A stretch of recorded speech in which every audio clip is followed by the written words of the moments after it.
हाँ जी student, maths class 10th exercise 10.2 और ये हमारी वीडियो नंबर 2 है। फर्स्ट वीडियो में हमने इंट्रोडक्शन की थी, 10.1 एक्सरसाइज कंप्लीट कर ली थी। ठीक है, इस वीडियो को हम स्टार्ट कर रहे हैं 10.2 थ्योरम के साथ। ठीक है, पहले हम इस वीडियो में ये जानेंगे कि ये जो इस थ्योरम की प्रॉपर्टी है वो पूरे चैप्टर में बार बार यूज़ होती है, उसका क्या यूज़ है और वो कहाँ कहाँ पे यूज़ होती है। ठीक है, चलिए ठीक है। तो हमने एक इंट्रोडक्शन में एक पॉइंट रीड किया था, उसमें बोला था कि length of two tangent from common external point are equal in length. ठीक है, तो ये वही पॉइंट है। पहले तो ये स्टेटमेंट आपको गिवन है, लेकिन आपने इसको एज ए प्रॉपर्टी लर्न रखना है। ठीक है, देखिए यहाँ पे क्या क्या गिवन है हमें, the length of two tangent.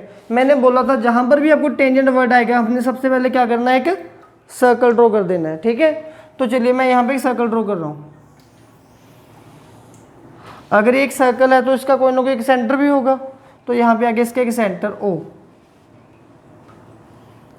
ठीक है, अब अकॉर्डिंग टू क्वेश्चन क्या बोला गया है, लेंथ ऑफ टू टेंजेंट, मतलब कि टू टेंजेंट है। अब वो टू टेंजेंट ऐसे भी हो सकती हैं, ऐसे भी हो सकती है, ऐसे कॉमन पॉइंट से भी हो सकती हैं।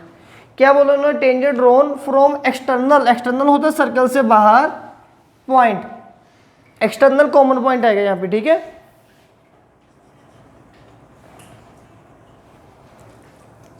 तो सर्कल से बाहर कहीं पे यहाँ पे मैं एक कॉमन पॉइंट ले लेता हूँ, दैट इज पॉइंट पी। ठीक है, अब इस पॉइंट से मैंने टू टेंजेंट ड्रॉ करनी है, तो एक टेंजेंट जा रही है लाइक दिस और एक टेंजेंट जा रही है लाइक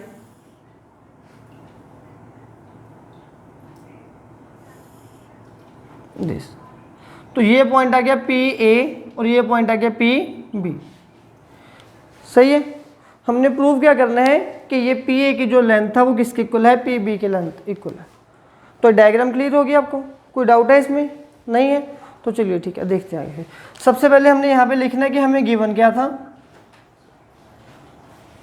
अभी लैंग्वेज समझने की कोशिश करना, क्योंकि कई बार ये क्वेश्चन एग्जाम में 4 मार्क्स में आता है, तो आपको इसको 4 मार्क्स जितना बनाना है। ठीक है, तो यहाँ पे सबसे पहले मैं लिखूंगा in COR। Now what do mean by C mean to say in circle, OR मतलब कि having centre O with radius R। एक सर्कल है जिसके सेंटर को हमने O माना है। ठीक है, सॉरी, सेंटर को हमने O माना है और उसका रेडियस होगा R। तो ये मैथमेटिकल लैंग्वेज है थोड़ी बहुत। इसमें हमें क्या क्या गिवन है, इसमें हमें गिवन है कि PA and PB are two tangent. हमें गिवन था PA and PB are two tangents. ठीक है, तो अभी हमने प्रूफ क्या करना है, इसमें हमें इस क्वेश्चन में प्रूफ करना है, टू प्रूफ, क्या प्रूफ करना हमने, किस किस की लेंथ इक्वल आनी चाहिए, P A equals to P B, P A equals to P B. तो इसको प्रूफ करने के लिए मैं यहाँ पे प्रूफ लिख रहा हूँ, थोड़ी सी हमें कंस्ट्रक्शन भी करनी पड़ेगी।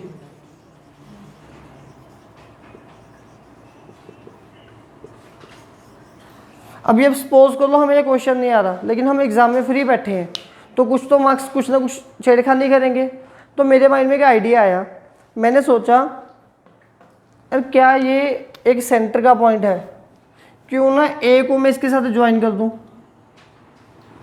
जब हम एग्जाम में फ्री बैठे होते तो ऐसी कलाकारी कर देते हैं। फिर नेक्स्ट कलाकारी क्या होगी कि मैं ओ को बी के साथ ज्वाइन कर देता हूँ। इसके बाद आप क्या करोगे, फिर पी को ओ के साथ ज्वाइन करूँगा। तो इतने से काम मैं फ्री बैठे बैठे कर दूँगा। ठीक है, तो कंस्ट्रक्शन में आपने यही लिखना कि आपने क्या किया, आपने कहते join O B P O. Next हमारे पास आगे आ गया प्रूफ।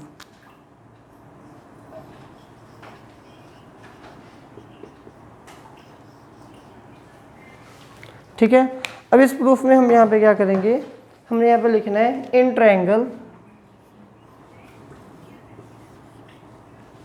ठीक है, तो हमने कौन कौन सी ट्रायंगल उठानी है, एक तो ये वाली ट्रायंगल उठानी है।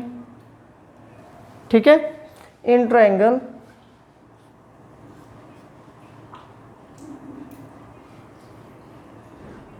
PAO and triangle PBO। अब इन दोनों ट्रायंगल का मैं करूँगा क्या, अब मैं ये दोनों पॉइंट कैसे को लेके आऊँगा। कॉन्सेप्ट मेरे माइंड में ये चल रहा है कि मैंने इन दोनों ट्रायंगल को कॉन्ग्रुएंट प्रूफ कर देना है। अब कॉन्ग्रुएंस का कॉन्सेप्ट हम कौन सी क्लास में करते थे, 7th क्लास में, 9th क्लास में। अगर 2 ट्रायंगल एक बार कॉन्ग्रुएंस आ जाएंगी, कॉन्ग्रुएंट हो जाएंगी, तो उसका मतलब क्या होगा कि उसके सभी पार्ट्स इक्वल हैं, मतलब कि कोरोस्पोंडिंग पार्ट इक्वल है। तो अगर ये दोनों आपस में कॉन्ग्रुएंट होगी तो उसका मतलब क्या होगा कि ये लाइन इस लाइन की इक्वल है। तो अब इसको कॉन्ग्रुएंट प्रूफ करना है। तो कॉन्ग्रुएंट प्रूफ करने के लिए हमारे पास कुछ प्रॉपर्टीज होती हैं, या तो 3 साइड या 2 एंगल इंक्लूडेड साइड, या 2 साइड इंक्लूडेड एंगल, या राइट हैंड साइड वाली प्रॉपर्टी हम लगाएंगे। ठीक है, राइट एंगल, हाइपोटेन्यूस और साइड वाली प्रॉपर्टी। देखते हैं क्या क्या यहाँ पे बनेगा। अब आपको क्या क्या दिख रहे हैं, दोनों ट्रायंगल में कौन कौन से पार्ट्स इक्वल है। एक तो PO एंड PO दोनों ट्रायंगल में आ रहा है ना। तो चलिए एक तो मैं लिख देता हूँ PO इक्वल टू PO,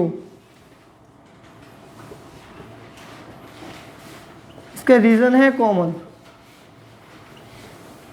और बोलिए क्या इक्वल आ रहा है, very good. AO and BO, इसको हम बोलते हैं रेडियाई, मतलब कि रेडियस का प्लूरल वर्ड है। ठीक है, थर्ड पॉइंट कौन से इक्वल है, इंट्रोडक्शन में आ जाओ। मुझे ये बताओ, ये लाइन क्या है सर्कल में, एक टेंजेंट, और ये क्या है, एक रेडियस। तो radius and tangent makes an angle, हमने कब पढ़ा था, इंट्रोडक्शन में।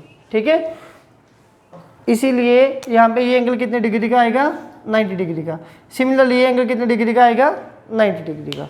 तो यहाँ पे इसको मैं लिखूँगा, थर्ड जो पॉइंट है हमारे पास, angle A equals to angle B। ठीक है, इसका रीजन क्या लिखेंगे हम, radius and tangent makes an angle 90 degree. बाकी क्या मैं उस साइड पे लिख रहा हूँ। अब देखिए, एक ट्रायंगल के 3 पार्ट्स इक्वल हो गए, तो इसका मतलब क्या होगा कि दोनों ट्रायंगल आपस में क्या है, कॉन्ग्रुएंट। अब इनके नेम ध्यान से लिखने हैं आपने, triangle PAO congruent to triangle PBO। अब ये कैसे है, आपने बोला था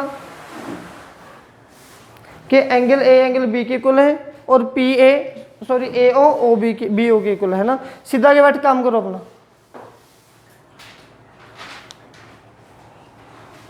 अब ये कौन सी प्रॉपर्टी के तहत दोनों इक्वल है, यहाँ पे प्रॉपर्टी कौन सी आएगी। अब प्रॉपर्टी देखनी है हमने। अगर जैसे आप बोल रहे हो कि साइड साइड एंगल या साइड एंगल साइड प्रॉपर्टी, वो तो नहीं है। साइड साइड एंगल प्रॉपर्टी कोई प्रॉपर्टी नहीं होती। ठीक है, इंक्लूडेड एंगल होना चाहिए था। हमारे पास कौन कौन से पार्ट्स इक्वल हैं, एक तो ट्रायंगल का ये वाला पार्ट और ये वाली साइड, लेकिन एंगल हम यहाँ ये वाला ले रहे हैं, तो एंगल तो इंक्लूडेड है नहीं। तो साइड एंगल साइड वाला खेल खत्म है। लेकिन एक एंगल 90 डिग्री है, अगर एक एंगल 90 डिग्री है तो उसमें RHS प्रॉपर्टी आती है। RHS प्रॉपर्टी का मतलब होता है right angle, hypotenuse and side. ठीक है, 2 राइट एंगल ट्रायंगल को कॉन्ग्रुएंट करने के लिए क्या क्या चाहिए, एक तो उनका 90 डिग्री प्रूव कर दो, वो तो इक्वल हो ही गई कि अगर दोनों राइट एंगल है। एक उनके हाइपोटेनियस की साइड इक्वल प्रूव कर दो, फिर दूसरी कोई भी साइड इक्वल प्रूव कर दो। ठीक है, मैं यहाँ पे रफली आपको बता देता हूँ कि अगर आपके पास 2 राइट एंगल ट्रायंगल हैं, एक ये है और एक ये है, अगर इनको कॉन्ग्रुएंट प्रूफ करना है तो एक एक एंगल 90 डिग्री तो होगा ना। एक तो ये 90 डिग्री प्रूफ कर दो, एक definitely hypotenuse side must be included, जो लॉन्गेस्ट साइड है वो इंक्लूडेड होनी चाहिए, उन दोनों को इक्वल प्रूफ कर दो। अब जो थर्ड प्रॉपर्टी है उसमें साइड ही हो, वो कोई भी हो, इसलिए इस प्रॉपर्टी को हम बोलते हैं RHS। RH mean to say right angle, H mean to say hypotenuse, side मतलब कि एनी साइड। अब इस ट्रायंगल में ये राइट एंगल है, लेकिन इसके सामने वाली साइड होती है हाइपोटेनियस, तो कोई भी साइड इक्वल आनी चाहिए थी, वो थर्ड साइड हमारे पास इक्वल आ गई, रेडियस बन के AO एंड OB। तो इसीलिए इस प्रॉपर्टी का नेम आएगा RHS। ठीक है, अगर एक ट्रायंगल कॉन्ग्रुएंट होगी 2 ट्रायंगल, तो उसका मतलब क्या आएगा कि उसके सभी पार्ट्स इक्वल है।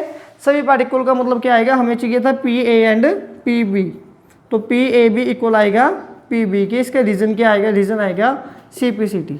10.2 थ्योरम में मोस्ट इंपॉर्टेंट है, एग्जाम में कई बार आई है 4 मार्क्स के लिए। ठीक है,